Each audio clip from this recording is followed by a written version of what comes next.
Hello and welcome. It is All for United. I don't know what the next hour is going to bring, but I'm mixed between dread and anticipation. Sorry, between that. Dranticipation, is that a thing? Antised? Who knows? We'll find out as we reach the end. We've got, of course, the opportunity to review everything that's just occurred earlier on this afternoon. The day ruiner. I think we can definitely call it. But as ever, we've assembled three people to come and help me dissect everything that's been occurring. One of those people, of course, is my right-hand man on my left-hand side, Mr. Dan Field. Have you calmed down yet, sir? No, not even a No. little bit. Right, we might have to mute him a bit this afternoon. We'll see how we get on. Just below him, of course, we have Super Dan, Super Danny B. How are you doing there, sir? Yeah, I'm okay, thanks. I've calmed down a bit since the final whistle went, I think. So I might be a bit more measured in my review of the game a little bit. Well, I mean, let's hope so. But if not, that will spoil the Statler and Waldorf vibe that we were going for with you two there. And then, of course, just below me, of course, we have the season ticket holder extraordinaire, the man who had to part with his hard-earned money in order to watch that this afternoon, Mr. Andrew Wall. How are you feeling, sir? Better days at Old Trafford. As a joke backstage, I thought Fulham didn't read the script right when we scored. I thought we would go on and win, but to our surprise, Fulham hit us with a sucker punch at the end. Well, I suppose we might as well get straight. Oh, hello, Rush was there as well. Consistently inconsistent, he says. He was at the game too. I feel sorry for the pair of you, to be honest with you, because when you think about the money you had to spend to do that and to get what you got from it, not ideal. But that's what football supporting is all about. You can't guarantee how people are going to play. Let's get into it, boys. Might as well get straight in there.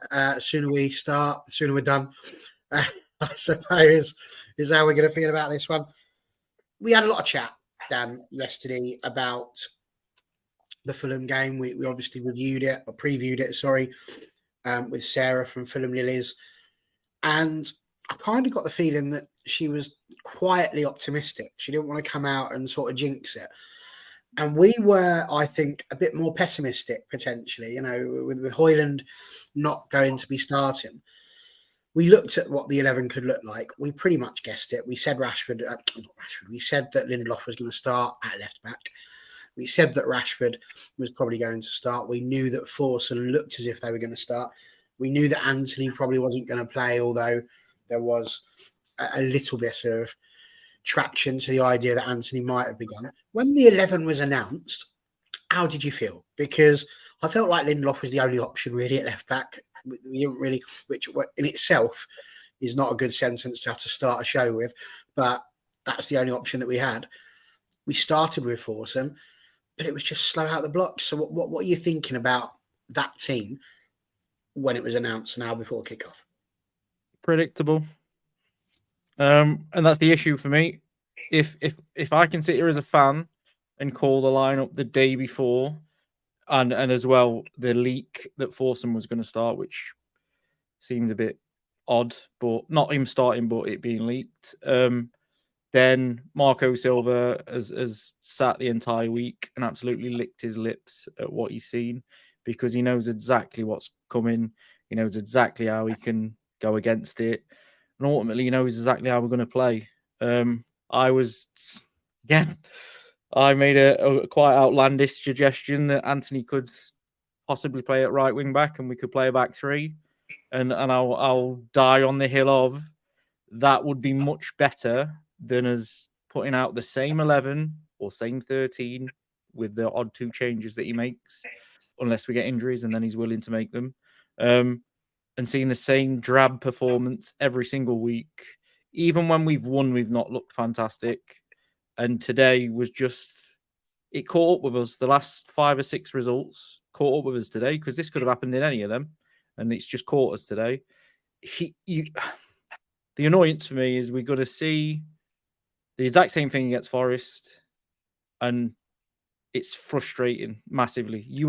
With what's happening, you have got to try something different. And if you're not prepared to try something different, you've got to get to a point where the performance is actually more important than the result. Because while you can get 2 or 3 results and just say, you know what, the performance doesn't matter because we got the result, it eventually catches up with you. You need to have something to build from. He's just entirely predictable for me, and it's getting beyond frustrating now. Like I say, if I can predict the starting lineup as a guy that just watches football on the TV, I dread to think what these managers can do when they can predict our lineup. And we was targeted straight away all game, and I won't say too much, but it was an absolutely awful performance. Well, he's not holding back. If you think that was bad, I dread to think what's coming. He knows how I run these things, so he hasn't gone for the knockout straight away. I would say give it that 20 minutes or so, and then we might actually see him spontaneously combust, which is a first. We've never seen that before in AFU, so we'll see how that goes. Danny B, it's a tricky one. He talks about changing the formation, but I feel like I've said before, I don't think he had any other option. You know, we talk, and indeed Dan has tweeted about not playing players in the position that they're actually supposed to play in.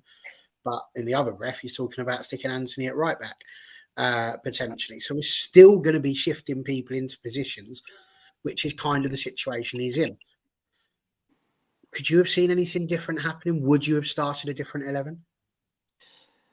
A couple of things, actually. I totally agree with what Dan says. If we can work out what 11 is going to be picked every single week, we can work out that the midfield is going to get dominated every week. We work out that we can't defend set pieces every single week.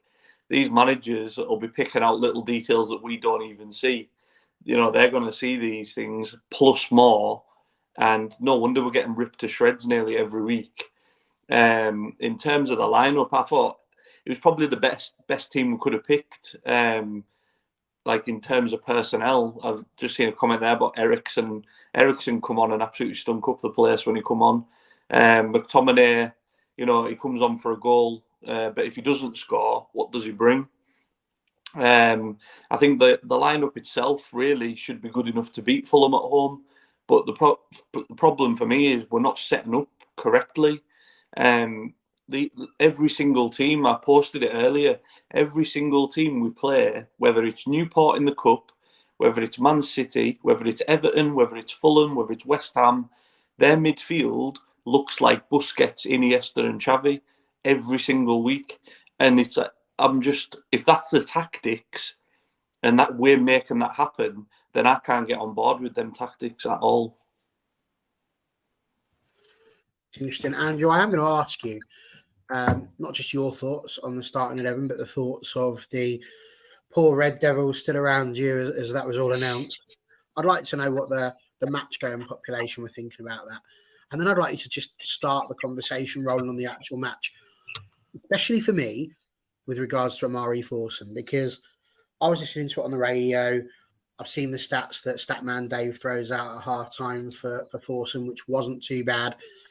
Everybody in his comments is giving it the old, but he doesn't pass the eye test. And I'm like, Jesus, the kid's only just started. And already we're throwing an eye test onto a kid like that who's actually, I thought, sounded like he was doing okay in a team full of people that were not doing great at the time. So it seemed a little bit harsh to be having to go at him when the rest of the team weren't up to the level they should be at either. But, I don't know, you are the person who I will trust on the eye test, not Dan on his, however it is he's managed to see the game, Danny B on his 15 minutes. You were there. You saw the whole thing. Was Amari Forson. Okay, because I can't see, from what I'm seeing, trying to take on all accounts and all sides, didn't feel like he was terrible. No, it wasn't terrible. I think he looked okay first half, interchanging with Marcus Rashford. You know, so Forson would be through the middle, Rashford would be on the right, or vice versa. Okay, it's points in the game in the first half, especially when we're getting balls in the box. No one was actually sometimes there in the middle. I thought that's where we, I'm going to say, missed Hoyland, Robia noticeably. I mean, It's just sort of had no focal point to hold up the ball up, and we did struggle for large periods of the game, and causing not much difficulty for Fulham. But and on Marcus, yes, he was going through the middle most of the time, but didn't get much from him today, and needed a bit more. And I'm just thinking, going ahead into next week against Forest in the FA Cup and then the Manchester derby, it's a problem that Ten Hag's going to have to solve pretty quick. And I just think our poor performances of late have just caught up with us, and yes, we've been on a run lately, somehow scraping wins when we probably haven't deserved to, but it felt like the case again, where they went ahead and we got back in. It was just but especially, looking back on that first half as well, I just think we did have our moments. Diddo hit the post, if I remember, but Fulham, their chances, they looked like they were the ones that were going to score as well, and it was just it was just, I just think we had to go chasing it, and it was then he was throwing more attackers on, and it was just got the goal back, and then it was we're in here, and then literally, we just got caught out, and it was just that was the risk to reward. But unfortunately, we weren't getting the reward at the end of it. We just got, as I said, sucker punched, and it's just a bit hard to take. It was just once we equalised, it just fired us all up, and we were just urging them on, and it was just we're going to do this, and then especially with the 9 minutes added on time, it was just we needed that. But but in terms of the lineup, I was going to say, as Dan said, it was predictable, and we kind of knew who was going to be chosen, especially when Forson's, that news leak. But I thought he might have chose Anthony. So it would have been Rashford, Anthony, and Garnacho. But I thought if he's choosing Forson as well, it was and then Diallo came on as well. I thought Anthony came on late for Lindelof. Well, Lindelof, he literally ran himself ragged, and I think he was on the attack, and then I think he ran the ball out of play, but then he went down, he was holding his calf, he hobbled back on. But I was thinking for Anthony, I'm just thinking, Diallo and Forson have got ahead of you. What does that say to you now as well? I was just we're throwing everything at it, but just didn't come out the other side of it with a win, unfortunately. Indeed. Interesting to see already people poking field, so I can see this is how this is going to roll tonight. It's a bit like having a bear and poking it. Frankly, I'm here for it, guys. I just sit in the corner and giggle, if I'm honest with you. Box making an interesting point. Not sure why Forson started ahead of Ahmad. Surely that's Ahmad off in the summer. Been here 3 years now, never played. We'll get to Ahmad. Don't you worry about that. NT saying it doesn't think it's a matter of being due a poor result. Just because we won games recently, for me, nothing's changing this purple patch. Same players need to go. Same players don't have the fight. Seems reasonable. To be honest with you, the one that's got me more than anything here is this chap here. I mean, I presume he's talking about Ten Hag or the players. If he's talking about me, he's going to need to come in and take over. That's what I wanted to clarify, because you mean Ten Hag. So on the way back, there's a few people on Radio 5 Live, there's 606, and a few United fans saying Ten Hag out now. Someone said bring Ollie back. I was I love Ollie to bits, and he'll always be a legend, but when Ollie's by the end, those players are throwing him under the bus. So I'm we can't keep going around these same circles again and again. A few are saying Ten Hag out. I will still back him, and until Sir Jim and the team will get, once they've settled in and they start looking at things, then we'll see what happens. Yeah, Rush coming in saying Anand was looking at Rashford multiple times, quick transitions, but Rashford had his back turned. Kieran, do you know Kieran? Andy, got a fan here. Yes, I know who Kieran is. You know who Kieran is, but it doesn't count then if you know them. It's not really a fan, is it? It's more of a friend. So there we go. We can't have that one. Stu's happy with Rush as well. Rush has got a fan/friend as well. Everybody knows each other. Isn't it wonderful? Look at this. What a lovely community we're building about here. Dave's getting well excited, thinking that Connor's on his way out of there. Apparently, Kieran is a massive fan. Okay, great news. Well, there we go, Super Andy Will. Who knew? Friends can be fans. How wonderful. Right. We've sort of got into it, but we're going to have to delve into that first half. I can see people already scratching their faces as if to go, why do we have to do this? It's because it's in the contract, Dan, is the answer to that. So there we are. Listen, it wasn't the greatest of first halves. Do you know, I've been sitting here sort of scratching my head, desperately trying to look for the balance in all of this. I know that Dan's not happy. Danny B's calmed down a little bit now. Andrew's always a voice of reason, no matter what's going on. But I've struggled. I've struggled a bit because I'm sitting here trying to work out where'd you put that. And you know, I think I've just come down to a point in my life where at the moment I just blame everybody. Like, I don't think you can just sit here and say that's all Ten Hag. You can't sit there and say it's all the players.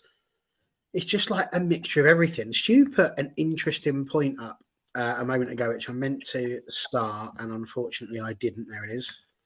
Found it. Should have played two up top and filled the midfield, lads. Now, that midfield has been being passed through like, I don't know, like the Dartford Tunnel gets passed through, just consistently, like no dramas. And it still seems to be non-existent. And I think the bit that I've really struggled with is I was all ready to come on here and start giving it, you know, these players really do need to take some responsibility for what they've been doing. And then, oh dear. And then I read what Ten Hag said after the match. And Dan knows where I'm going. He talks about these players coming in. They know the routines. Some things have changed, but they know what they're supposed to do. Today we had our good slots. And I'm thinking, I don't know what this guy's been watching. He says we've got to look at the bigger picture, which I tried to do, Eric. I genuinely did. I sat here and I really tried to look back at it. And he talks about strengthening the squad in the transfer window, something we weren't able to do in this one due to FFP, I'll grant you. He says when we've got the players in the squad available, we're a good team. And to be fair, we have been. When the players came back that he wants, people like Martinez in defence, we did start to look like a team. Hoyland up front. We did look like we were going to be doing the stuff that we should be doing. But then, and this is the bit that got me, we could have won the game, maybe should have won this game. In the end, we showed great character and you have to do it with these players. And the thing that got me was that these players didn't show until 88 minutes into this match. I mean, I listened to it. I was going through Twitter, picking up everything I could in terms of the vibes. I did not see a performance until the 88th minute. But we've still come out of it with better metrics. We had more shots on target, I think. So you can kind of see, if he was looking at it from the stats, why he's in the situation he's in and why he's saying the things that he's saying. Dan, where are you putting all of this at the moment? Where does the blame lie for you? Blame's the wrong word, but you get what I'm saying. Where's the problem? Why is it happening? The problem's everybody. It's not just Ten Hag. I'm me personally. I'm Ten Hag out. You can go for me. For the simple fact, you can't keep doing the same things every single week and not expect to be questioned. He's literally doing the same things every week, and even when we're poor, and I mean really poor, he'll pick the same team, same 11, same system. Nothing changes. Obviously, Vicky said what she said about the kids. It's about context, so I'll put it into context. What I said about the kids was, I'm happy to finish 10th if Forson plays the rest of the season and turns into what Saka is for Arsenal now when they finished 10th, because he had a platform to build from. Absolutely no problems. And I would not be on Ten Hag's back if that's what he was doing. If we looked at that squad and we saw players that constantly underperform dropped because they constantly underperform, and Kamwala starts at centre-back instead, absolutely so be it. And I'll back those players in Ten Hag to the hilt. But when we're seeing the same stuff every single week, Casemiro has been absolutely awful, constantly. Absolutely shocking this season. The reason we finished in the top 4 last season, but form matters, but it doesn't matter to Ten Hag. Doesn't matter what sort of form you're in. Garnacho was awful today. Awful. Should have been replaced after about 75 minutes. But because he looked like he could do something, or because he's done something before, kept him on the pitch. That don't win no favours with me. But the players are just as bad as well. Varane was absolutely shocking today from minute 1. And then it got to about the 60th minute, and I just felt sorry for Varane because they were passing him the ball and running away. And nobody wanted it. And then Maguire had the same problem. Nobody wanted it from him. Dalot was awful today. I thought Lindelof played better than Dalot. To say he was playing left back, he probably played a better game. But it's everybody's fault. But when you see that performance today, and by the way, we've seen this performance double figures this season, if not more. And even when we've won, we've seen this performance. How are we possibly going to see these same players in the next game? It makes absolutely no sense to me. So let's not forget that he wanted Maguire and McTominay out this season. And without the pair of them, he'd probably be sacked already. Definitely without McTominay, because we'd be 12 more points worse off than we are now. So it doesn't look like, he trusts the team outside his starting 11, and he constantly bangs on about his starting 11. Once I get it back, we'll do fine.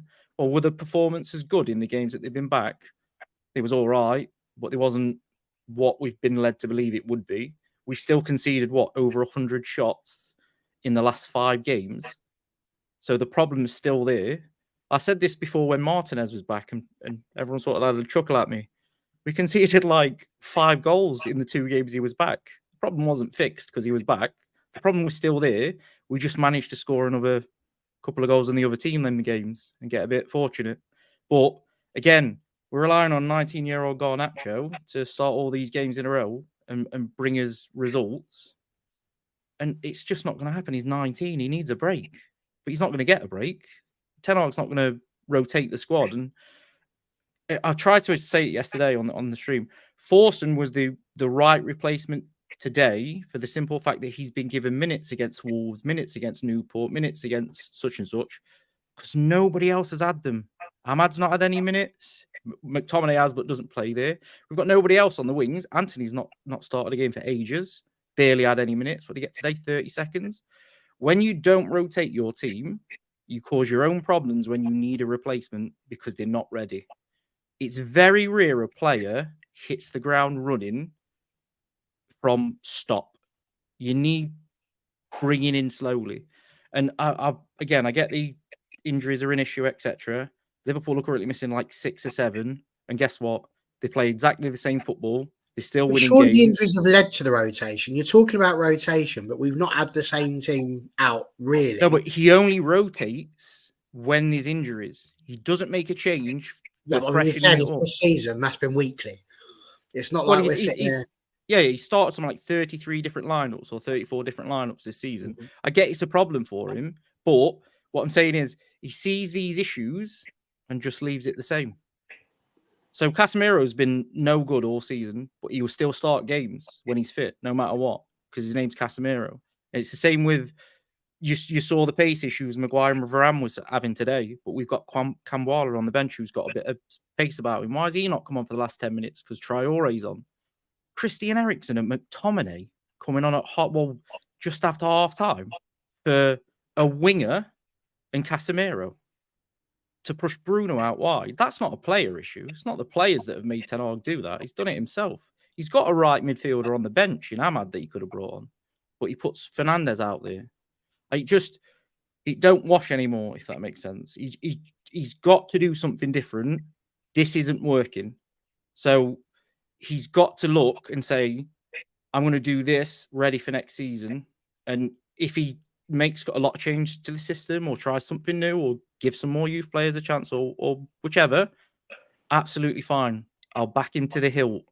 But Beanie's got his spot on. He doesn't trust the squad, and it shows. And when you don't trust the squad, and then your first team squad gets injured, you find yourself inconsistent constantly. But then you've got to expect questions to be asked of you if that's what you're going to do. Well, Vicky's not happy with you, so she's off for an evening with wine and dips, I think, if that's what I saw. I'd love to know what that was on your photo, Vicky, genuinely, because it looked like you had little bits of like lettuce almost ready to dip into what looked like quite a nice sauce. And I couldn't quite lobster bits of ham. I'd love to know if you're still here. Tell me, because I looked at that picture and I was a bit like, ooh. And I've eaten already tonight, but genuinely that did make me go, I wouldn't mind a bit of that. Quite nice. But again, Andy agreeing with you, doesn't think he trusts a lot of the squad, to be honest. And Box saying Ten Hag wanted Anthony, doesn't trust him. Thanks for wasting 80 million. Danny B, where do you sort of go with this? Because the other side of everything that I've been thinking about is just the energy. Like, I watched Bournemouth, Man City, and nobody seems to be digging out Man City because they won 1-0. But Bournemouth could have just as easily come out of that with a 0-0. City's performances the last couple of weeks haven't been that great either. But naturally, they're getting away with it because they're Man City and their squad depth is there. Our squad depth isn't. We know that. Our squad depth isn't at the level it needs to be at. But I'm looking at those Bournemouth players trying to win that game, and the energy that was being shown is ridiculous. They're pressing correctly. They're trying to actually, corner people and get to a position where they can win it back. We're too easy to play against. We either push too much in the middle, giving the space to the right and the left so that people can escape out of it, or we're putting ourselves into a situation where there's just nobody in the middle of the park. So therefore people can just go in through the middle and then back out to the wings if they need to. So we've made it very, very easy, and our press isn't where it needs to be. But I'm not happy to let the players get away with this. Dan says it's not the players, it is Ten Hag, but I still maintain this is all of them. Ten Hag's not doing the right things, putting the players in the right position, doing that sort of thing. But equally, the players aren't doing it either. The players just are not turning up, and the energy that they're giving. I watched that alternative MUFC's highlights from Fulham, and the bit of Rashford where he was doing the little Peter Kay walk, and that's what we're doing. It just feels to me like there's no energy in the performances. Is that down to how Ten Hag is directing them to play, do you think? Or is that because they just can't be bothered and they can't wait for another new manager to come through the door so that we can have another good season next season and then all have the year off? Yeah, I've been super critical of the players this season, and I've backed Ten Hag as much as the next guy. I think it's a mixture of everything. I think some of the players are on way too much money for their ability. Certain players, specifically, Marcus Rashford, is on £300,000 a week, and his output, he's in the same pay bracket as Mo Salah, De Bruyne, players like that, and he's producing numbers like Danny Welbeck. And I just don't understand, and that's probably being disrespectful to Danny Welbeck, to be fair. But I just think for me, it's just a combined effort. I think the manager has to take a lot of blame. I think the part about him not trusting his squad as well. I think a lot of the injuries this year has come from last year, where we played a lot of games. We went deep in a lot of competitions, but the same 11, 12, 13 players were playing every single week. So Martinez was playing every game. Casemiro was playing every game. It was the same team every single week, whether it was Europa League, whether it was FA Cup. And I think it's probably a knock-on effect, and everyone's getting injured still now. But in terms of just general playing against us, it's the same thing every single week. Like I said, I could copy and paste everything I say from every game, whether it's Newport in the Cup, whether it's Man City. I could tell you what's going to happen in the Forest game when we play them in midweek. I could tell you what's going to happen now, that night. And we might get away with it. We might not get away with it. I think, both the lads touched on before as well, which was we've had a run of games where we've been getting results, but I can't think of any of them performances where we've actually played well. Like Wolves, we played well first 15, 20 minutes, and then we fell to pieces. Villa was poor. Luton was poor. We were gifted the first goal at Luton. I think we've just got away with it for so long, and it was only a matter of time before we come unstuck. And I just worry now, because if we go out the FA Cup and then we get hammered off City, the season could just be a write-off from here. I mean, it could be. It could be. Let's have a look at what's going on here. Box saying, does Ten Hag own a hairdryer? Why does he never use it? Players always lack passion, fight, and energy, which is what I said. Of course, he doesn't own a hairdryer. He's bald. So why would he need that? Jennifer Jordan asking if Ronaldo is ultimately correct in his assessment about the state of the club. I don't know is the honest answer. And no, I haven't moved house, mate. I've just moved seats. Rather than sitting over on my breakfast bar where I usually do it, where you get a wonderful view of my curtains. Here they are, by the way, the curtains. I thought you might want the badge and a little bit of joy, because that picture is, of course, the treble winning moment of 1999. So I thought, hopefully with my big fat head's not in the way, it might bring a little bit of joy and delight to some of you, remembering the good old days. Andrew, listen, you've been there, seen it, done it. You've been watching it for years and years. Talk to me about what is happening, because we're talking about the way in which United are playing. Why is it so easy, first of all, for people to get through us? What is it that you apportion this to? Because I know that people are talking about the injuries, and I think that's fair.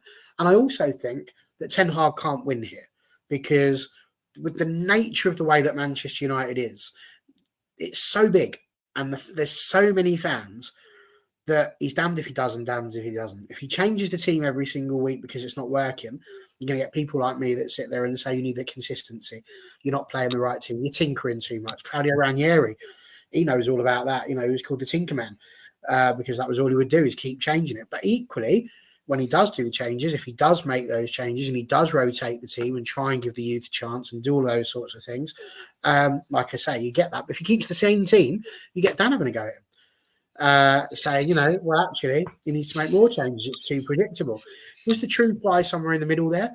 That actually, if it's not working, he needs to be more open to changing the team about a bit, and that if it is working, then you found your formula, stick with it. What's the view from the terrace? I think the players, the managers, the coaching team, the all and those, but we're going to look at all at themselves as well, and see where these problems are being caused. I mean, just on Ten Hag, today's result, you could argue it was coming. The poor performances we've had in recent games, sort of been put to one side, and because we've been winning, but despite the winning streak we've had, that you just there was just that underlying concern that we weren't playing well, and like with Luton last weekend, they were outplaying us at a point. I know we did have our moments where we should have, especially in that second half, we should have just buried them with the amount of chances we were getting. But yes, today's performance was awful. Well, against Fulham, and probably in the end, Fulham, got their desserts. They got the winner, but just yes, to Jim coming in now and the team, his team as well. They'll not be happy watching that display. And yes, Ten Hag has a lot of work to do, but so do the players as well. They've got to step up as well. I mean, with Rashford going through the middle, I don't think that's ideally his position. I just think he's better being on the left, and obviously he had to, shift him through to the middle. Okay, he was interchanging with Forson as well, but he was just not there today, and I just don't know why. I thought your chance to get a few goals, but it just seems like it's all catching up with us. And I just think Ten Hag was saying after the game about the goal we conceded, the second one. It was like he didn't name the player, and I'm going to have to watch it back. He said one player was out of position because it came from a throw-in by a corner. It was like that's where it all sort of started, and like one player was in the wrong position. He said, well, we have to make sure each player is in the right position, so we shouldn't have let them escape from us like Traore did, and then all our defence was sort of non-existent as we was chasing it back. But it's just, I think everyone's got to look at themselves at United and say, well, where can we do better? Because like I said, hearing on the radio, wanting Ten Hag out. But like I said, you've got to look at the players as well. They needed to step up today. Yes, Ten Hag can put a team out. But he can't control everything they do on the pitch. The players have got to step up and, I'll make this decision to influence the game. I'm just like, you can only, control the controllables. Well, sometimes you can't. So, you've got to rely on the players. Ten Hag can be shouting instructions from the touchline, but so much. But he's relying on the players, to take that on board, but also adapt during the game themselves. But I don't know. Just see the way the season's going as well. I'm just like, will we get Champions League now? After the game today, I was like, well, that's probably the chances are becoming more and more slimmer, and I'm just like, we're not going to get there. So it's one of those.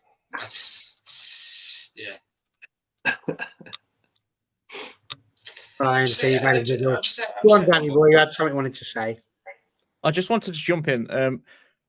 I blame everybody, and I do blame the players as well. But I've just got a question for Andy's point of view. Well, he's thinking his point of view here. So you've just said that if the players don't perform, they have to take responsibility. So if they're constantly underperforming, why are they still being picked? I don't know where Ten Hag thinks, like, take the cases of Rashford. Yes, he's been informed, but I don't know whether Ten Hag thinking if he will get into some form. Like last season when we were winning more games and he was playing the same side lineup. So would you necessarily change a winning side? You would keep the same side going, but surely this is where, and this is my point, is the result is the most important thing. Is football. You need to win. So like tomorrow, example with the Carabao Cup. Like Chelsea and Liverpool fans won't care how they perform; they just want to win, which is fair enough. But when you're seeing, I genuinely can't count on one hand impressive performances this season. So we've seen nearly a full season, 3/4 of a season of really poor performances. No, I thought that was really funny, to be fair. That is a viral video. If someone can actually do that, that would actually be a viral video. My point is that surely the manager has to look at some of these players and say, do you know what? I've give you not just 5 games, 10 games, 15 games in some cases. It's not, you can't do what I'm asking you to do. So you, as a manager, you've got to then go, this player can't do that. So we're either going to have to change the way we play to play a way that the players can do it, or that player can't play anymore.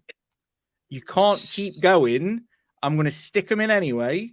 We're going to hope for the best. And if we can outscore them this week, even though we've got no control in midfield whatsoever, but we'll get away with it. And that's what it looks like that's happening. He's just putting the same players out that can grind out the odd result and leaving them. Okay. I was going to say, just on that point. Go on, Andy, go on. I'll give you a right to reply. Anthony as well. He's like, everybody was expecting before the force and, that news breaking that he would be in the start. Everybody was probably thinking Anthony's coming back. So straight into it, he didn't. And it was like, what did he say? He bought him in the 99th minute, for Lindelof. It's just nothing else to play left back. Yeah.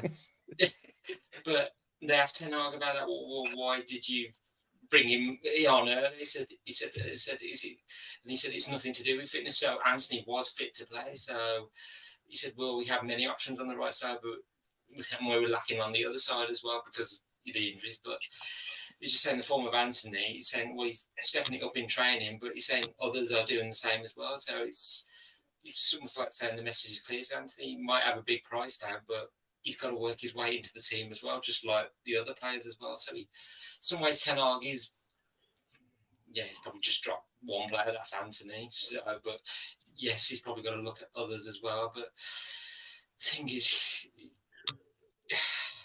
how many players do you set up? You're saying about Ranieri, like the Sinker man, it's just like, how many times do you keep changing the squad around each game? You put out a different 11 each time. It's like, well, you're gonna have to put some trust in faith in the players as well. It's just I think that's like I'm a gonna big. jump in. Sorry, I need to now because we've had so many football managers sat here today telling us Ten Hag what he should have done. So I'm intrigued now because what I'm seeing from the likes of Rush and Dave, I agree with. Like you keep saying he's got to pick other people, but who? So I'm going to ask you to do it now. I want you all to. You can say what you was about to say, Dan, whilst everybody has their thinking time. But I want you to name the 4 defenders you would have named today. Bearing in mind the injured are injured, you can't pick anybody else. You've got to pick your goalie, your 4 defenders, your 3 midfielders, and your 3 attackers. And no, you can't go to 3-5-2, Dan, because that's just rubbish, and no sane person would be doing that because you're still putting people in the wrong position. So, Dan, go on what you're going to say, and then we'll go around with all that. No, I was just going to say, I do think that's probably like the overriding factor as well. That a lot of these players know that even if they underperform, they're going to be in the team the week after, anyways, and there's no incentive for them to go out there and really prove themselves. Like, you know, we've said on here nearly every single week, you can pick pretty much 9 or 10 out of the starting 11 every week. Today, like I predicted the 11, and the only one I got wrong was Forson, because I thought Anthony was going to come in. And I think that's the overriding factor, that there's no risk or reward for players doing well, and they know they're going to be in there regardless. No, I think I agree. Now, an interesting point for you, Dan, what I will say is that you've got NT saying here 4-4-2. I watched part of Statman Dave's tactical analysis on pressing, which he did 5 days ago. I've watched a little bit of it. It was very interesting seeing how the way we're pressing at the moment is creating, like I said, that space down the wings or through the middle, depending on where the players run to, rather than pushing them over to a side and using the touchline as another player. And what was really interesting was with the way that we were playing that, leaving Casemiro on his own and putting Mainu effectively up with Fernandes to try and help with the press. It was leaving that space. And there was part of me that did think, well, actually a 3-5-2 would help with that space in the middle, because you would then automatically have 3 players in that central midfield position. So you'd effectively be able to push a little bit better and maintain a bit of space in the middle whilst also shifting the players around. So I will go with you that actually, if that's the way we're wanting to play it, and with the players we've got at the moment, that could potentially work. But for the purposes of today, we're going for 4-3-3. Who are you putting? I'm going to come to you last, Dan, because I think the world wants to hear what you've got to say more than anybody else at the moment, as you've been constantly telling Ten Hag what he should be doing. So, Andrew, would you have picked anybody from that back 4 differently? That's fine. You can do Nana in that as well if you wanted to drop him. No. Like I say, if Fulham could have scored more against us. Onana did keep a good few goals, so they could have scored more. So Onana stays in for me. Delo would have stayed at right back. I kept Maguire in because he had a good game. I just think I may have partnered Johnny Evans alongside Harry Maguire, because I just think like last weekend against Luton, when Johnny Evans came on, it was that experience to see out a game, and I just think the amount of chances he was clearing, chances Luton were getting, and Johnny Evans was clearing away, so it was just that experience to know where to be at the right time. And I was just thinking, would I have left Lindelof at left back? Yes. I took your thinking as ending. So nobody else you change? No, just Evans from Varane. Danny B? No, like I said before, I pretty much agreed with the lineup. Really, we've won the last four games in a row, 3 league games in a row, whatever it was, and I don't see an issue with the team that he actually put out, to be fair. And this is it. I think Dave's on the right point here. We don't have the players to replace them. We have hit a point where it's easy enough for us in our little houses to sit here and say to Eric Ten Hag, just start the kids. But ultimately, that's his job. It's the equivalent of somebody walking up to me at school and telling me what I should do in terms of a TA. It doesn't matter to them, does it? They can suggest anything they want to do. I think, though, sorry, I just think because we've won games, though, I think he was justified in picking a similar team. I think because of we'll really see what he's about in the Forest game in the Cup, because we'll see what he's like, because obviously we've been really poor today. We've been beaten today. then I would change it. But because we've won games, I think it was easy enough for him today to kind of stick with a similar team because we've been winning games. But I think he'll probably stick with the same team in the next game, even though we're absolutely rubbish today. And bless you, Andrew, by the way. I'll come in, Dan. Rush says Amrabat's the other option. Who else would you have put there? You talk about that. I would have done probably one thing different to Ten Hag. Bearing in mind, I'm being handicapped in saying that I'm not allowed to change the formation. I would have started Dalot left back. It's not the mafia. I'm not threatening to take your kneecaps off. I'm just nearly. I've seen a private message as well. I'd have started Maguire at right back for a bit of pace and Dalot at left back, and then gone from there. But the reason I'm so frustrated is, when did this brand of football that he's playing work this season to the point that we've pressed well, we've controlled the game, we've done what he's trying to instruct the players to do?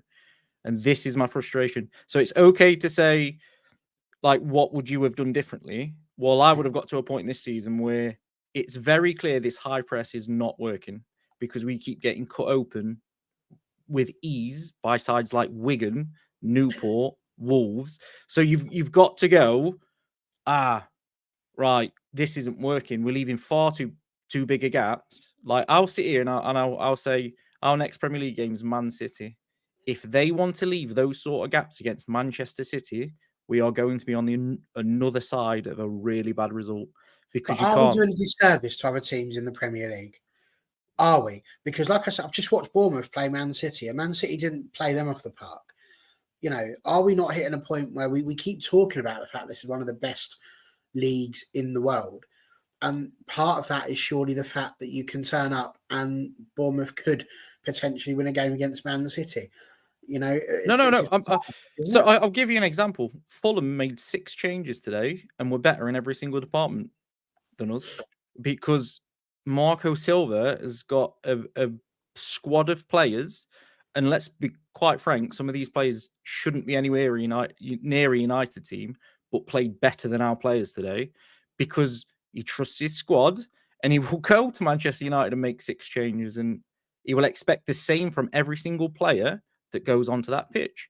There is a culture at Manchester United where you can go and play badly, and more than often than not, you're going to start the next game unless you get injured, and then you'll miss it because you're injured. My issue is it's rinse and repeat. This is the point we're getting to. Who else do you bring in? So yeah, but I've seen some of these. Some people are saying, like, on the bench, genuinely now, please, who have we got that should have been walking into this team? There's things I will take. Bruno Fernandes never should have been put onto the right wing. That was an outrageous decision. Amad Diallo should have been given a chance to come and play, or even Anthony. If you're going to spend 80 million on a player, you could do that. You know, I had the chat with Dan as well. Dan was saying, you know, not you, Danny B. He was saying that, you know, if Anthony's not been able to play, then that's him giving up on him. You know, we as fans can give up on Anthony and say he's rubbish, but he's the one that spent 80 million. And I said, actually, I'd rather he went, do you know what? I've just made the wrong decision here. He's crap. Let's get rid of him. I've made a mistake. You don't want him to just keep doing that. But equally, who is coming on? Who are these people that we've got sat there? And I'm going to hope that it hasn't gone. It has gone. Give me a second. Let me just go through again who our substitutes were. The options that he had that he could have started. He could have started Scott McTominay, who everybody knows I love, but we've all agreed isn't a starter. Anthony, who's had about 1 shot on target all season. Willy Camboila, who's 12. Amad Diallo, who's not had much of a chance to play anyway. Christian Eriksen, who, God bless him, is a trier, but we didn't necessarily do great when he came on. Bayindir, who's not had a huge amount of match time. Johnny Evans, who's drawing his pension next year. Amrabat, so everything I just said about Bayindir there. And then a lad called Toby Collier. Who is it? We keep saying that these people are going to get that. And I agree with you. These players do need to be in a position where they're being challenged. And if they don't play well, then they shouldn't expect to play. But who is it who's going to come in and do what we need them to do? But it doesn't matter. But this is the point. It doesn't matter. So it does, doesn't it? Because it shouldn't. If Marcus Rashford keeps stinking up the place, then Amad should get the minutes. That's what should happen. Like, there's no, because then Rashford knows I can't keep stinking up the place. Because what's the difference between Rashford being on the pitch and playing badly and Ahmad being on the pitch Did and he playing play badly? badly? He got 12 passes. No, If I'm that not. was I'm not. Højlund, I'm not saying would Rashford be played sitting badly there today. saying that Højlund, when it's Højlund, we just go, he's not getting the service. When it's Rashford, he's lazy. No. So Rashford was poor for 20 games, and then he started to be better over the last few weeks. Why did he get 20 games before questions were asked? This is the point. When you've got a squad of players that think they're just going to get started, no problems. Not like our front three picks itself, does it not? The front three, fully fit, picks itself. Garnacho on the right, Rashford on the left, Højlund up front. So who's going to come and take this spot? The way you're thinking is the way them players are thinking. Who's going to come and take my spot? But that's not just the way we're thinking. This is Premier League football. It's so easy for us as fans. But I guarantee you, if you were being, I've got no idea how much Erik ten Hag is being paid. But if you were paying me even £10,000 a week, if that's what you were paying me to manage Manchester United, you're going to want to hang on to that job for as long as you can. And your best bet is to play your best players. Surely nobody was advocating for Toby Collier to be given an opportunity to come and start the game. When we're talking about Rashford, and Andrew, Danny B, weigh in on this as well, but they're just not there, are they? Have we just got to accept as a football club that at the moment we don't have those options for Ten Hag to put the discipline in? He did that last season. We saw the way that he behaved. He had them running after a tremendous defeat to Brentford. It's not like he doesn't try and do that. Has he just hit a point where really he just doesn't have that much of a choice? And so if he doesn't have that much of a choice, what can we do? I think it comes down to recruitment as well. And, like we said, it's a mixture of things. It's not just the manager, it's not just the players, it's a mixture of things. And I think in terms of recruitment, there's obviously been outgoings as well that we would have had players for positions. Maybe they wouldn't be as good, but we loaned Alvaro Fernandez. We've sent Reguilon back, so we now haven't got a left back. At one point, we had 4 left backs, and now we've got none. And then you look at Palestri, sending him out on loan. He could have been an option today. That the bit of creativity in a game where we needed a goal. I just think all the recruitment's just so chaotic. I think that's where it all comes into. It's all such a bad mixture. And Andrew, you're there. You're at these games. Genuinely, how would the match-going fans react, do you think? If the match-going players are great. It's great when they actually turn up for a match. Nice they turned up today. For you, for the match-going fan, how do you think they would react if people just did like Dan's suggesting here, which is if you don't play, doesn't matter who I'm bringing in. We'll just bring in Fred Smith from the under-23s. You can come and play just to prove to Rashford that he could still be dropped. I get the principle, but do you think people would genuinely go for that? People are not generally going to go for the under-23s. They're not going to shout at them and yell at them in the same way that they do, although Forson nearly did today. But what do you think? Do you think people would be okay with that and that it would foster the right culture? Or do you think he doesn't really have much of a choice? I think, yes, like in the comments, and same injuries as well. But I'm just thinking, some of the players that have come through, and like sometimes throwing them into games, you want them to have a real good game. But if they don't, you don't want that setting them back either. It's just like it's managing their minutes as well. I just think, like we said, Rashford's, he hasn't been in great form this season, but it's just, say, when's the point you say, he has got to be dropped, and then say, if you're stinging up the place 20 games, then he should have been dropped before then. But it's just like, if you're going on like a run of like a dozen games and you've not, half a dozen games and you haven't, maybe just dropping down for a bench for a game and then coming on and seeing if you can make an impact that way. It just, it's a difficult one. I just don't think Ten Hag's got his right 11 yet, and I'm just like, it's like Danny B said, recruitment as well. I'm just thinking, kind of mentioned about the high intensity training as well, saying that's causing the injuries, but are some of these players built for high intensity training? I'm just thinking that's not transferring onto the pitches as well. It's like, you could say what we saw on the pitch today. Well, what have they been doing in training all week? Is it's that high intensity training, just took all the energy out of them, and maybe Ten Hag needs to adjust that, or I think I'm going to refer to our rivals Liverpool here. When Jurgen Klopp started, it was all inconsistent for the first couple of seasons because they couldn't get to grips with all the high intensity he wanted. But then he got the players in he wanted and moved on the players he didn't think were going to, last. And it's like he built that team to, like, as he liked to call it, heavy metal football. It was like full intensity. Okay, you can't do it for a whole 90 minutes, but work it in stages. There's going to be a point where you're going to have to just settle the game down, calm down, and then go again. And I'm just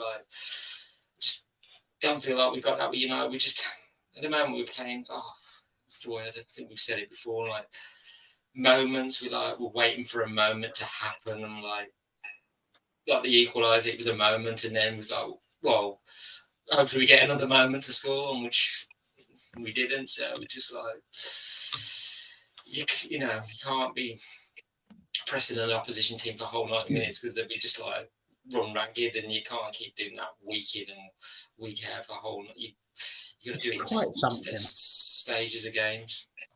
But it really is quite something. NT, he's coming out there going, we could play a 9-0-1 versus City, which would ironically be potentially one more person in midfield than we currently play. So that'd be quite fun. Well, the goal,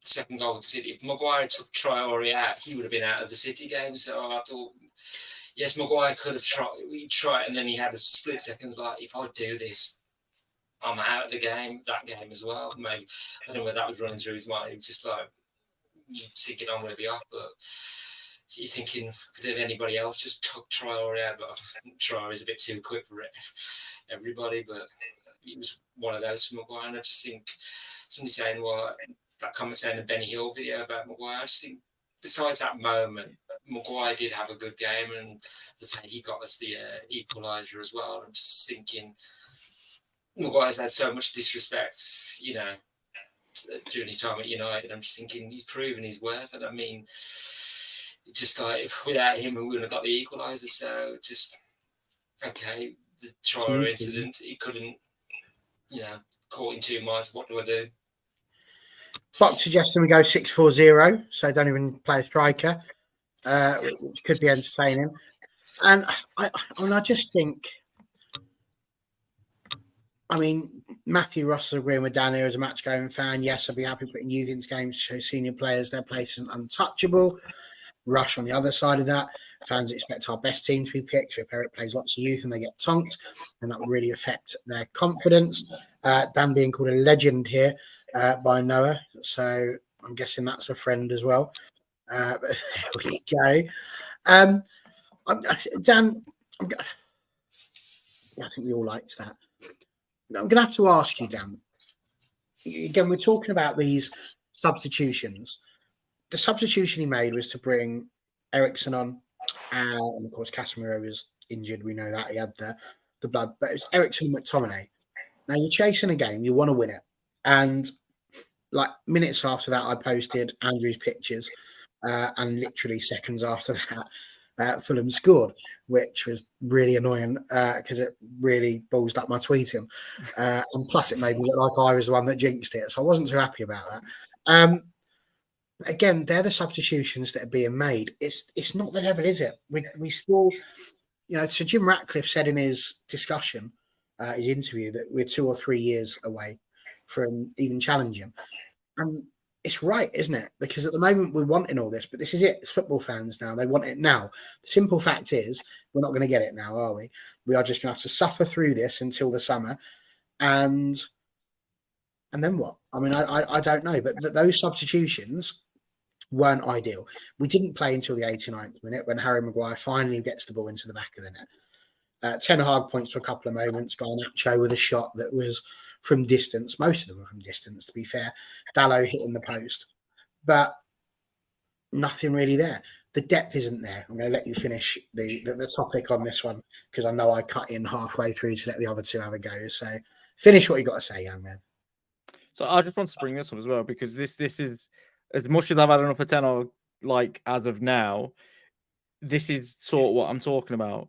He's Matthew's spot on. I'd much prefer to see probably 6 or 7 of these players go before Ten Hag, because another manager may very well give them a chance, and most of them have had enough already. They're either a little bit too injury prone and probably shouldn't be at the club anymore, they're just not good enough and shouldn't be at the club anymore, or they've asked for the world and they've not given anything back to the club to the level of the money that they're getting. So I think that is absolutely spot on. For me, it's very simple. I will back the manager to the hill if I can see a direction that he's taking the club. So if he's doing something and I'm thinking, you know what, there's a plan behind all this, I can see where we're going to be in 2 years, 3 years. I've said it before earlier in the season. I'll happily finish 7th if you call the season a write-off. But Ten Hag goes, do you know what? This player, they can't do my system, so they're just not going to play for the rest of the season. And I'll bring in a youth player or two. Like Box made a point earlier with a few players that have been sent out on loan. And again, I think he's a little bit hamstrung by those above him in this FFP stuff. But Fernandez should have been recalled back into the Man United lineup and stayed there. Dangle shouldn't have gone anywhere. He should be one of the players that maybe chuck him when you get the chance. You as long as I can see what's going off when I watch the games of football, whether it's a style, whether it's a plan, just anything. But I'm watching this Man United team week after week do the same things, and no one yet has been able to explain to me what it is that we're actually trying to do at the minute. It's like he's in, and I think he is in. I think he's in survival mode, and he's got results with these players for the last 4, so he's sticking by them. And we had a good end to last season when he could pick these players, so he's sticking by them. But just as when Solskjaer went, there were players when Solskjaer went that he stuck by that he shouldn't, and they cost him his job. And ultimately, I don't want these players, because ultimately that's my issue. I don't want these players to do it to another manager, but while they're getting picked every week because they feel like they're invincible, or they feel like they don't have to run because they're going to play next week anyway, the blame is on the manager. He's got to be big enough to go, actually, you've let me down too many times now. You're out for a bit. I don't care whether Ahmad's had a good season at Sunderland and he's not proven in the Premier League. He's coming in for a bit. He's going to do. I'm going to give him 10 games to prove something, not just 7 minutes. So ultimately, I want Ten Hag to be absolutely ruthless and get away from some of these players that have already cost Mourinho and Solskjaer and what looks like himself. But people talk about a direction. When I say about people, I'm talking about you, but obviously people on Twitter as well. People talk about it. But we were saying this last season. We knew there were players that weren't necessarily going to be in the system that Ten Hag wanted to play. And he went off and he bought some players. Mason Mount, for example, who's been injured. Anthony, we got last season, who just hasn't performed anywhere near the level that he was performing even last season. That's not to say that he was performing brilliantly last season, but if that was Anthony's level last season, it's dropped massively this season. He's had the injuries that he's had to deal with. He's had, I think I agree with you. He's in survival mode. He's just got to, and Danny B, feel free to weigh in on this one, but he's just got to get the wins. It's like, it's almost as if there's no point trying to teach his philosophy and what he wants because the players aren't there. Why are you trying to teach Victor Lindelof how to be the left back when realistically he's a centre back? Why are you going to then try and get Anthony to prove how he could be a right wing back to keep Dan happy if that's not where he plays? Why is it that we're doing this with Casemiro, with Fernandez? Why are you going to push him out to the right wing and all of these things? So isn't it almost a case of, again, people talking about, and I've seen it a fair bit, Ten Hag's got to go. You said it at some point on Twitter today. Dan said it as well. I don't think Andrew said it yet. But ultimately, you said it yourself there as well, Dan, that they've let a lot of managers down. Are we really saying that we're just going to get rid of another manager and allow the players to win that? Or are we going to say to him, let's back him properly again during the summer? He couldn't get players in during January because of FFP. He couldn't even get loan players in. Have we not hit a point where we've just got to say, do you know what? Give him a bit longer than just 2 years, because that cycle of good season, crap season, slack has got to be broken. I think there's an argument for, obviously, let's give the manager, the summer with Ineos and back him and give him time. And definitely, I'm with Dan on this. I think 6, 7, 8, 9, even 10 of these players need to all go before the manager goes. But the reality is, it's easier to get rid of a manager than it is to get rid of 10 players. So for me with Ten Hag, it's just purely, I don't see what he's trying to achieve. I don't see anything like I was the same as you, Barry. I watched Bournemouth, and I tweeted earlier saying I watched a team there in that game that knew what the jobs were. They knew that they were playing counter-attacking football because they were being dominated by City. They all knew where each other should be. They fought for every ball. They were unlucky, to be fair, Bournemouth. They could have even nicked a draw in the end. And you think, that's Bournemouth. And you think, so Bournemouth know what they're doing. Obviously Fulham knew what they were doing today. And for me, it's just, I don't know what any of them are actually trying to achieve. That's players, managers. And it's like the in-game management as well. We haven't really talked about that, but it was like the substitutions, like he does it all the time. But Forrest away when he brought McTominay on, and then today bringing Eriksen on, like Eriksen isn't it. And I know you say there's not many options, and but Eriksen, I can count on one hand how many good games he's had since we signed him, and he's going to be the answer to our problems. And we're not 2 or 3 years behind Man City, in my opinion. We're about a decade behind, because 2 or 3 years would presume that we are going to do everything right and they're going to do everything wrong.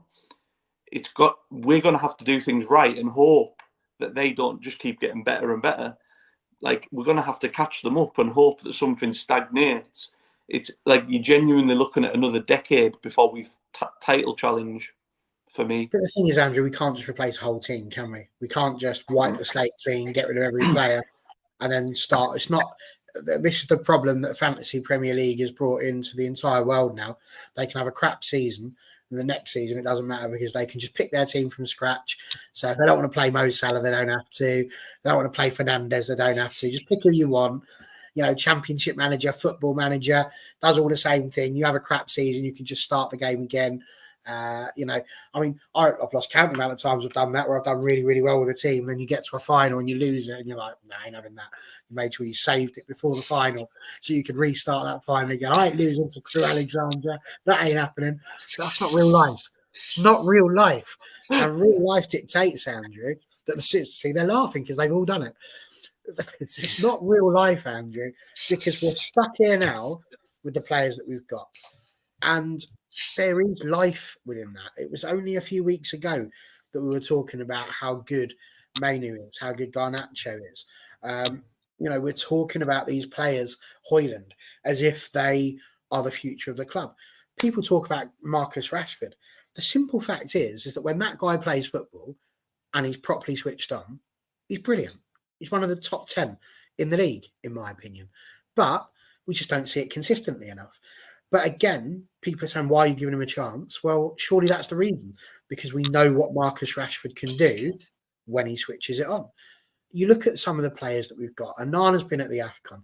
Varane is a World Cup winner. Harry Maguire is an experienced defender who plays internationally. They're all internationals in their own right. We can't just wipe the slate clean and start again. So what are we going to have to do? Obviously recruit well, and some players are going to have to be moved on. But what does that mean? You say recruit. It's an easy thing to say, recruit well.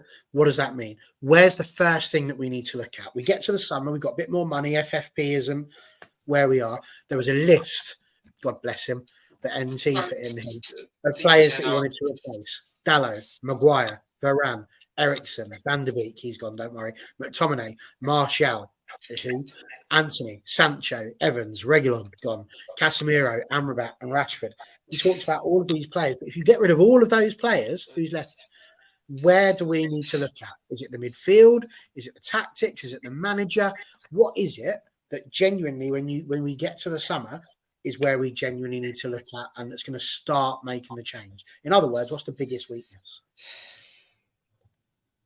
Going on to that, well, like I say, with Højlund missing, it was very noticeable, and we needed a second striker. And like I say, Martial, I don't think even he'd been on the pitch, he would have scored, but he's not in any form and he's always injured. But I think Ten Hag mentioned it, saying, well, there wasn't the option to buy two strikers in the summer because of FFP, and and he said, I think he did say Martial's wages as well. Quote me if I'm wrong, but I'm sure he said that. So Martial's wages were off the book. We could get another striker in. So I'm just thinking we're putting a lot on Højlund to deliver. And yes, he has been delivering in recent games, but once he was out, it was like, Rashford hasn't been in the form that he was last season, but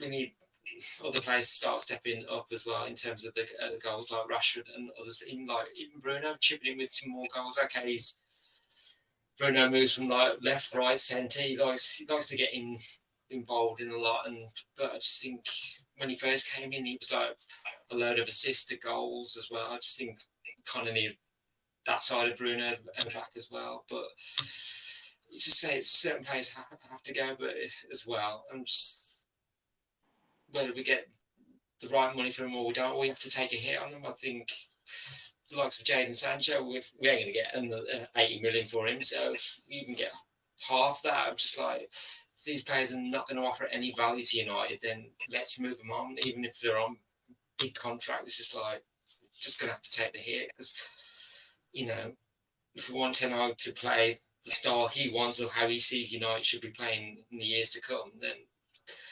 say they're going to have these meetings, Ten Hag and the Jim and his team, and I'm just like, they're going to have to get the right players in. We can't just like, this player's just become available. Now it's just going to have to do all the checks and say, well, is this player going to fit right into the system that you want to play? Because, like, example, Mason Mount, I'm just thinking we've hardly seen him this season because he's been, that'll feel like a new signing as well. So it's just like,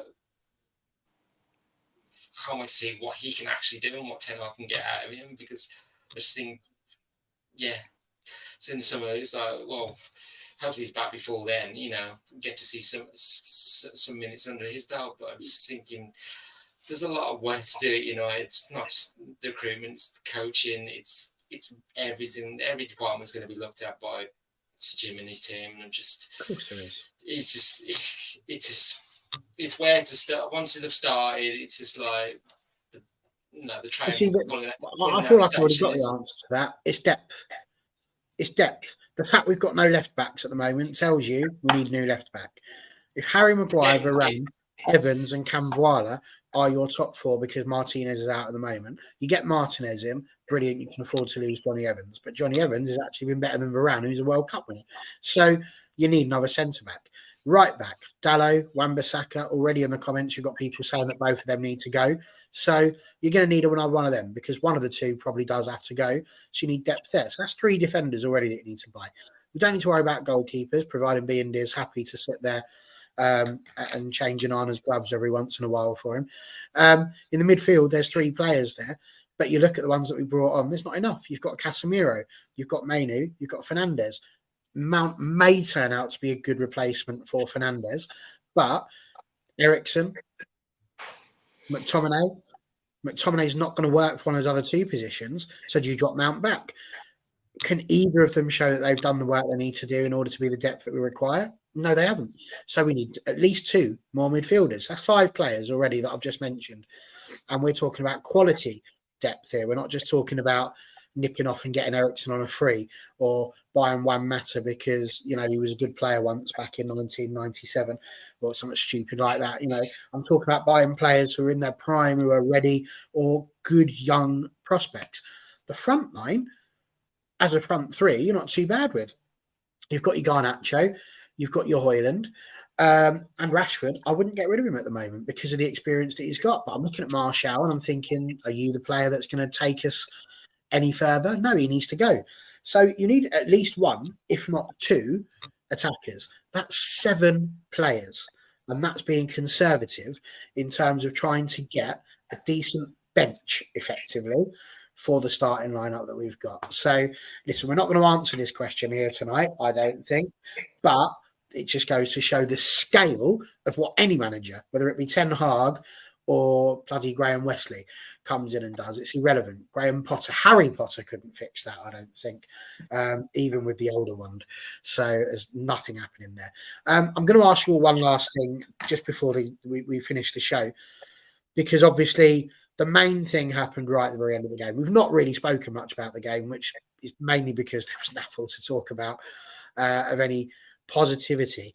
But we did get to a point towards the end. Again, it was a goal from a set piece that we conceded, but we did pull one back. Harry Maguire with just a tap in really, but again, good work from Fernandez.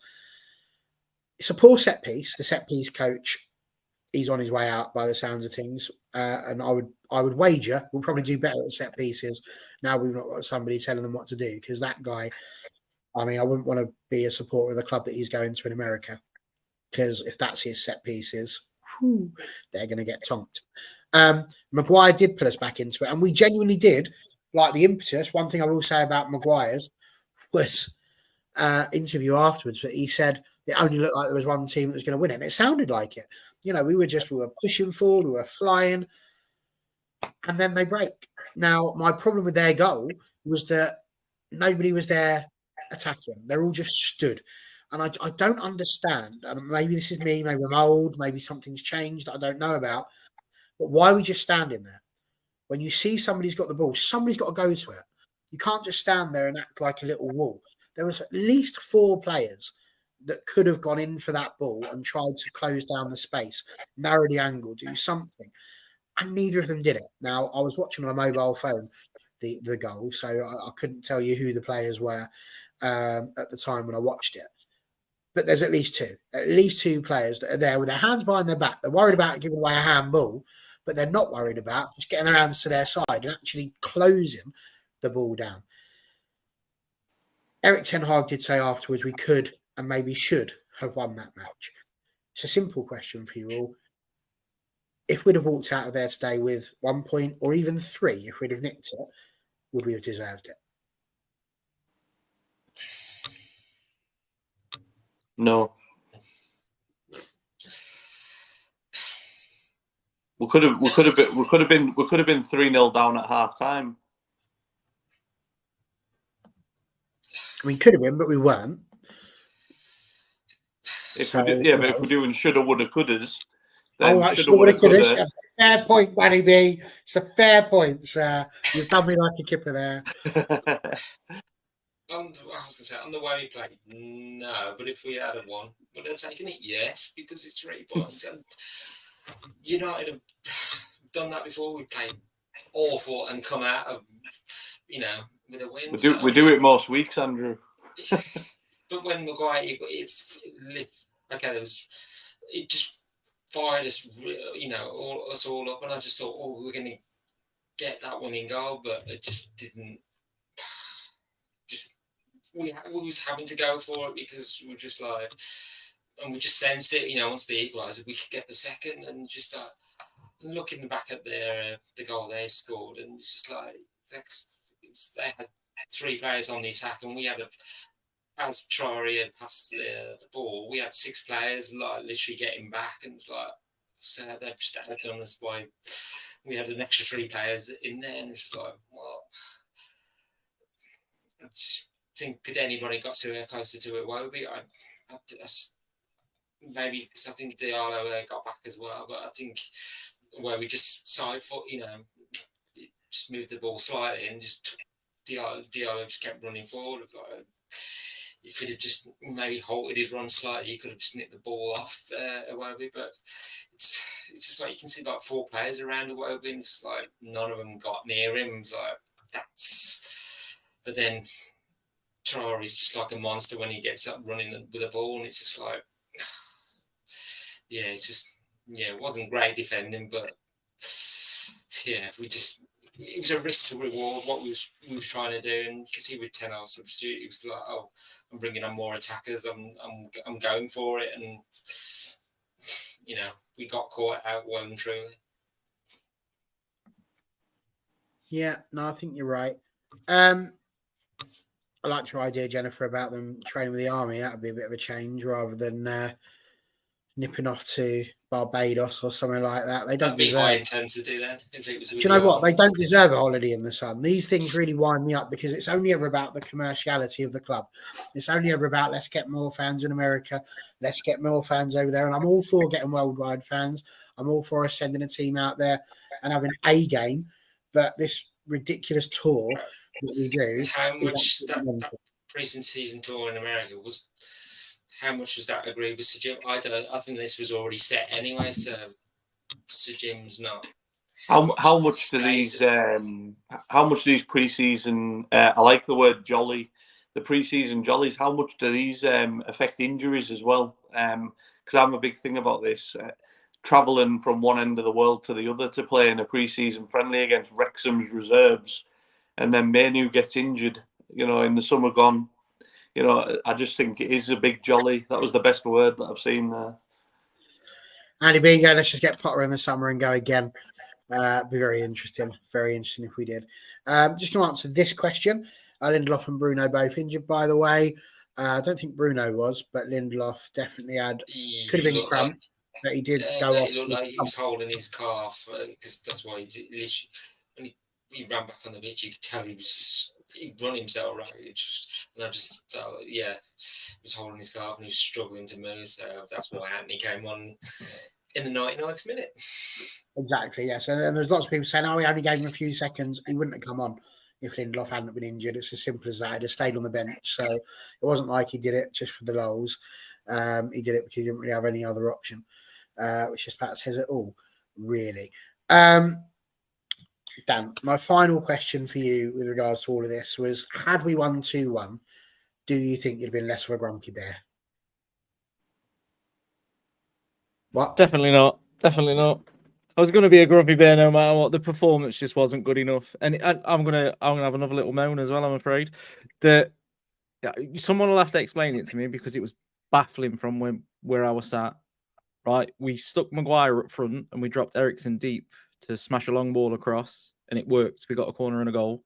And then as soon as we got the equaliser, they sort of chucked Maguire backwards and stopped that. And I don't know why they didn't just leave him at the top and start pelting balls up, playing some long ball and doing something different. And then ultimately we got caught.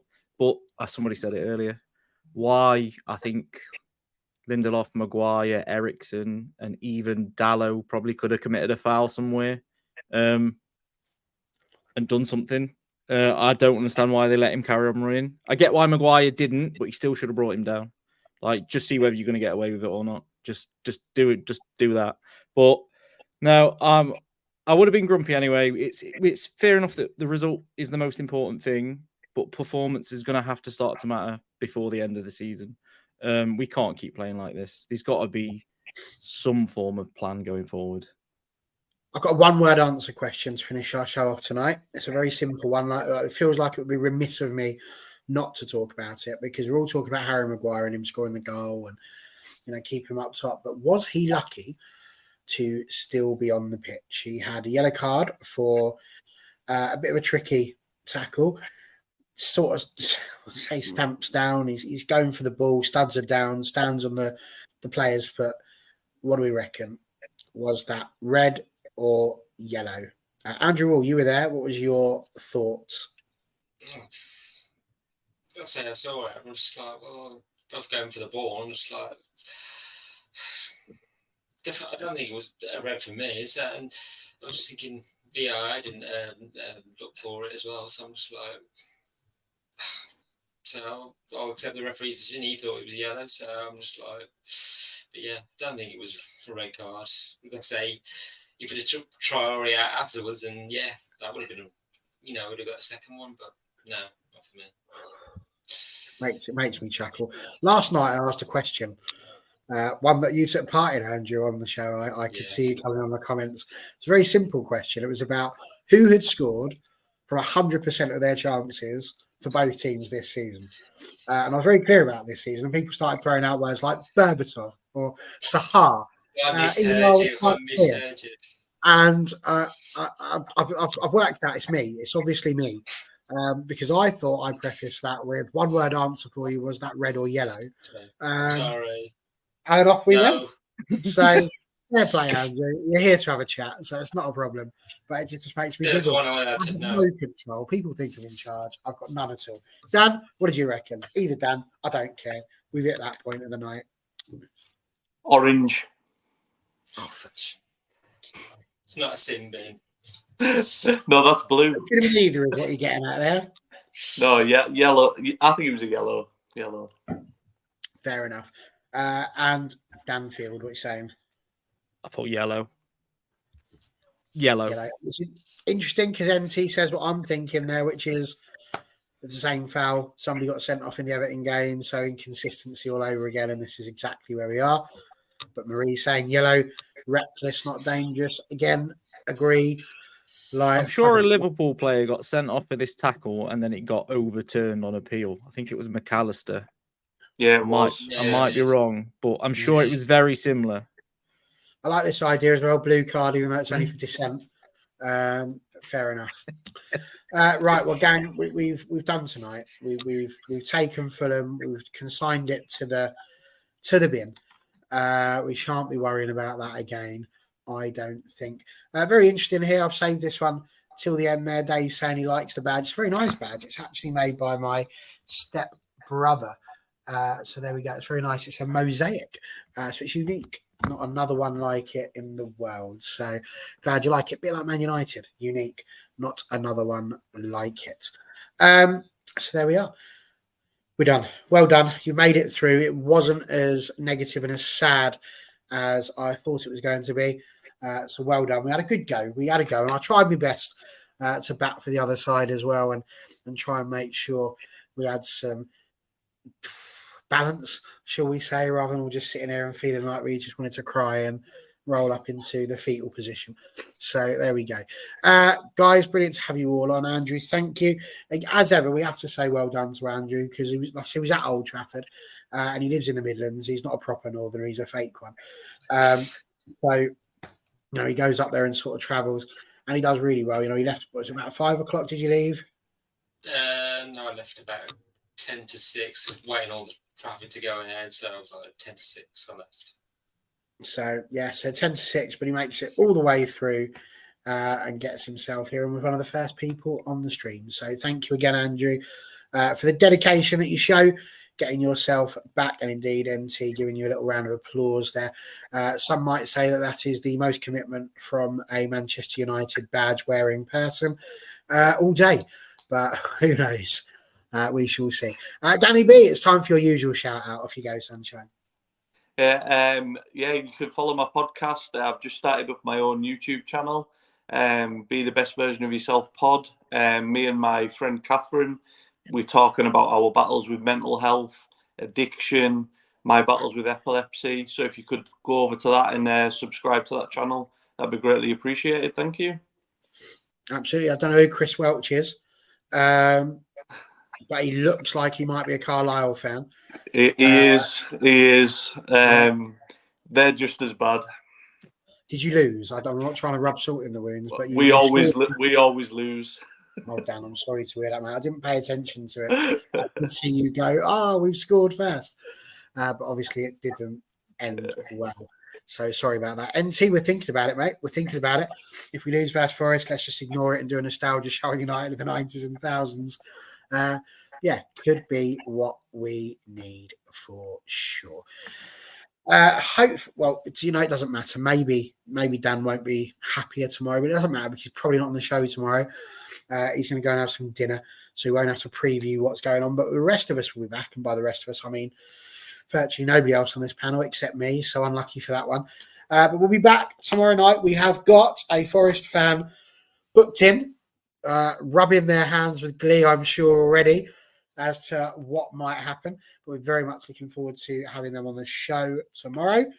Stu Willie should be back tomorrow as well, which will be lovely. So we're looking forward to having both of those people on as we get ourselves ready for a brand new week of Manchester United. Nottingham Forest it will be. It's FA Cup. Surely that's a reason to be excited.